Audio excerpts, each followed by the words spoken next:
Steve, why is it we do this pilgrimage? Well, we do it because there's a need in the church. If we want to be really Wesleyan in our mission of making disciples of Jesus Christ, we need leaders in the church who are grounded in the method of Methodism and learning the Wesleyan way.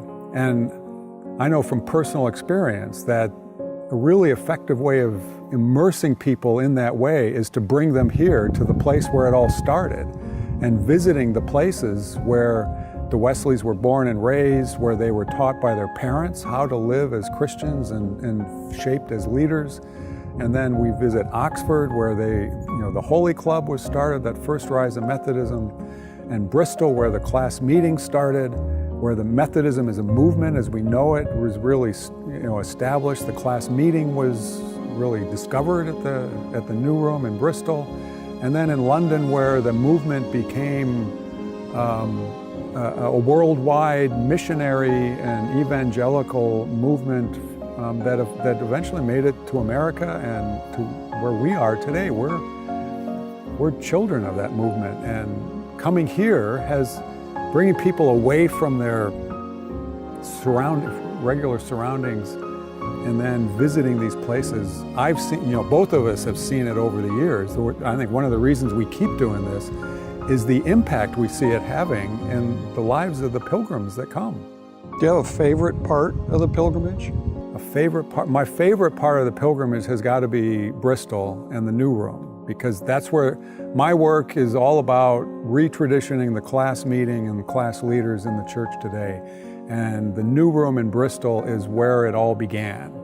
And that missional house that was built in 1739 by John Wesley and those early Methodists there's something I personally feel every time I walk into that building.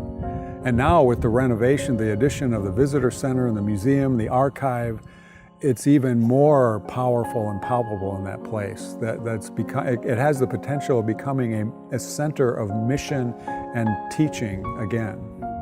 Bristol's always been the place where Methodism is birthed as a movement.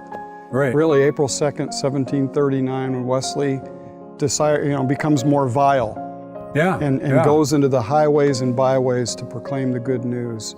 Yeah. And then from that, the class meeting is birthed. Yeah. The societies in Bristol explode. They're taken over by Wesleyan people, and they come to him and say, "We need more room." And he takes out that mortgage, and they build the New Room, and then out of that, they have to find a way to pay off the mortgage, and they get 12, 15 leaders to go visit house to house and collect a penny. Do you think it's possible for a new movement to be birthed out of people rediscovering the Wesleyan heritage? Oh, absolutely. Because we forgot about the class meeting for over at least 100 years. So now it's so old that it's new. It's like cutting edge. And we know that it works. It's proven, it's effective. And that's what my work is all about, is encouraging, training, providing resources for retraditioning the class and class leaders for today. And that's one of the reasons we do this work, is to really immerse those lay and clergy leaders of the United Methodist Church in that tradition and plant seeds in them so that they can go home and begin the work in their ministry settings. Yeah, I love it when people remember who they are. Yeah. So Steve, what's your greatest hope for these pilgrims when they return home? Well, we have a section in their Pilgrim's Journal where I ask that I encourage them to start thinking about that while they're here. To start thinking about, what are you going to do the first week after you're home? And what do you want your ministry to look like 3 years from now? And then what are the steps you're going to take to get there? So what I want is, one, I want them to have a grasp of, particularly the reading that we give them to do, and then the work we do with them here, that they have an understanding and an excitement, a passion for the class meeting, class leaders, covenant discipleship groups.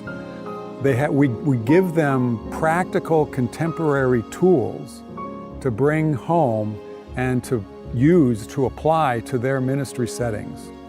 And we also want them to go home and tell the story, not just to the people, certainly to the people in their congregation, but to their district, to tell the story to their bishop, their cabinet, to the Board of Ordained Ministry, to encourage others to come and have this experience.